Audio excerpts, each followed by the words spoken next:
নমস্কার আমার প্রিয় বন্ধুরা, আশা করি আপনারা সকলে ভালো আছেন আর সুস্থ আছেন। বাসন্তীর রান্নাঘরে আপনাদের সবাইকে সুস্বাগত। আজকের রেসিপি আলু আর ফুলকপি দিয়ে রুই মাছের পাতলা ঝোল।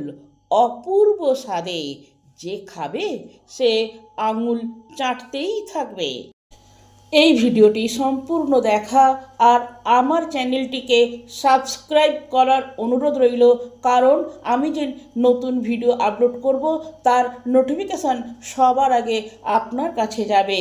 আর লাইক দিয়ে ভিডিও দেখা শুরু করবেন আর কমেন্ট করবেন। আপনাদের মূল্যবান কমেন্ট আমাদেরকে নিত্য নতুন ভিডিও বানানোর উৎসাহ দেয়।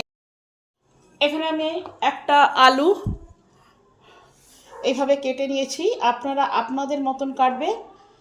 আর একটি টমেটো নিয়েছি, একটা ফুলকপি সেটাকে এইভাবে টুকরো করে নিয়েছি।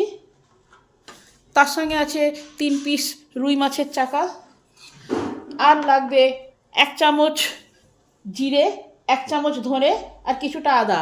এই মশলাগুলোকে একসঙ্গে মিহি করে বেটে নেব। আসুন আপনাদেরকে সঙ্গে নিয়ে বানিয়ে ফেলি আলু ফুলকপি দিয়ে রুই মাছের পাতলা ঝোল। প্যান গরম হলে প্যানে দিলাম পরিমাণ মতন তেল।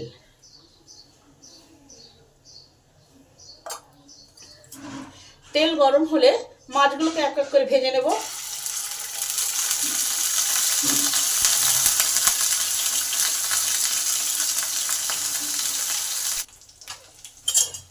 পাঁচ মিনিট পর উল্টে দেখি।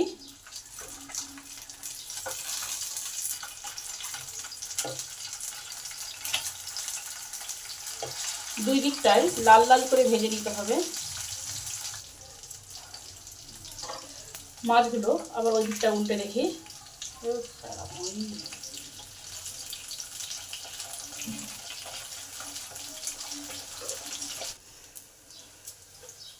মাছগুলো এই দিকটা উল্টে দেখি, লাল লাল ভাজা হয়ে গেছে। এবার নামিয়ে নেব।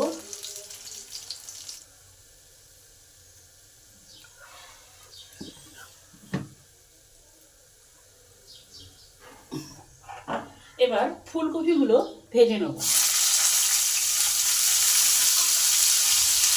ফুলকপিতে পরিমাণ মতো নুন দিলাম, সামান্য পরিমাণ হলুদ দিলাম। নুন হলুদটাকে ভালো করে কপিতে মাখিয়ে নিলাম।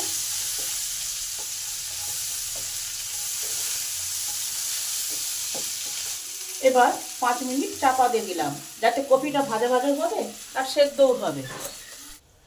5 মিনিট পর চাপাটা খুলে দেখি কি অবস্থা।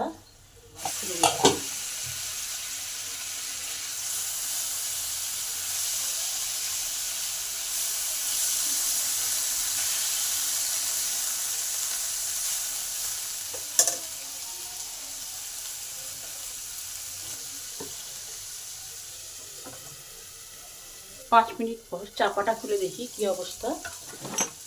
কপিগুলো আমার ভাজা ভাজা হয়ে গেছে, 80% সেদ্ধ হয়ে গেছে। এবারে নামিয়ে নিই।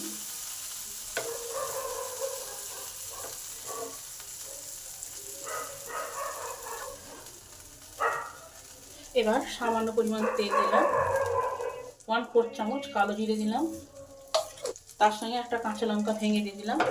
এই লঙ্কা আর কালো জিরেটা ভালো করে ভেজে নেব কয়েক সেকেন্ড। এইটা ভালো ভাজা হলে মাছের ঝোলটা সুন্দর একটা গন্ধ উঠবে। লঙ্কা কালো জিরেটা আমার ভাজা হয়ে গেছে। এই সময় আলুটা আছে, আলুটা দিয়ে দিলাম। পরিমাণ মতো নুন দিলাম, সামান্য পরিমাণ হলুদ দিলাম। এবার আলুগুলোকে নুন হলুদে ভালো করে কষে নিলাম 2 মিনিটের মতো। এবার 5 মিনিটের জন্য চাপা দিয়ে দিলাম, যাতে আলুটা ভাজা ভাজা হবে আর সেদ্ধও হবে। 5 মিনিট পর চাপাটা খুলে দেখি।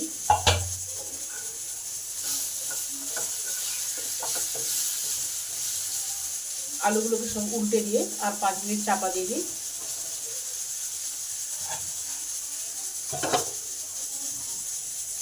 আরও 5 মিনিট পর চাপাটা খুলে দেখি। আলুগুলো সব ভাজা ভাজা হয়ে গেছে। এবার আদা জিরে বাটা আছে সেটা দিয়ে দিলাম। এই ধনে জিরে আদা বাটাটা ভালো করে আলুর সাথে কষে নেবো, যাতে এই মশলার কাঁচা গন্ধটা চলে যায়, সেদিকে লক্ষ্য রাখতে হবে। তার সঙ্গে সামান্য পরিমাণ শুকনো লঙ্কা একটু দিলাম। লঙ্কা টেস্টের ব্যালেন্সের জন্য অল্প পরিমাণ চিনি দিলাম, কয়েক দানা।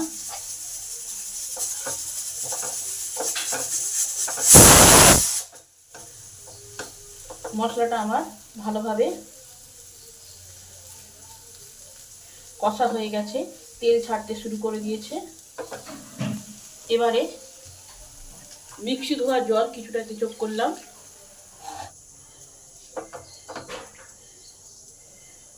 গ্যাসটাকে হাই হিটে করে দিলাম। 5 মিনিটের জন্য চাপা দিয়ে দিলাম, যাতে মশলার কাঁচা গন্ধটা চলে যায়। 5 মিনিট পর চাপাটা খুলে দেখি কি অবস্থা। মশলাটা আমার কষা হয়ে গেছে, আলুগুলো সেদ্ধ হয়ে গেছে। আলুগুলো সেদ্ধ হওয়ার পরেই একটা টমেটো বাটা আছে সেটাকে দিয়ে দিলাম। এটাকে 2 মিনিট এর সঙ্গে কষে নেবো,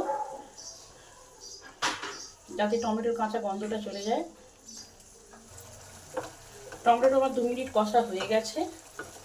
এবার বেশি করে কিছুটা জল দিয়ে দিলাম। সামান্য পরিমাণ নুন দিলাম। ঝোলটা আবার ফুটে উঠেছে। এই সময় কপিগুলো দিয়ে দিলাম, সঙ্গে তেলটা আছে সেটাও চেঁচে দিয়ে দিলাম, কেন এতেই হচ্ছে কপির গন্ধটা আছে। এতে মাছগুলোও দিয়ে দিলাম।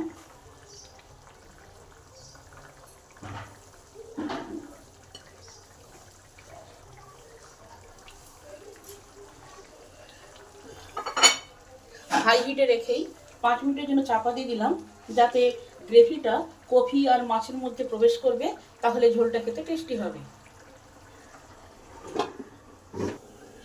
5 মিনিট পর চাপাটা খুলে দেখি।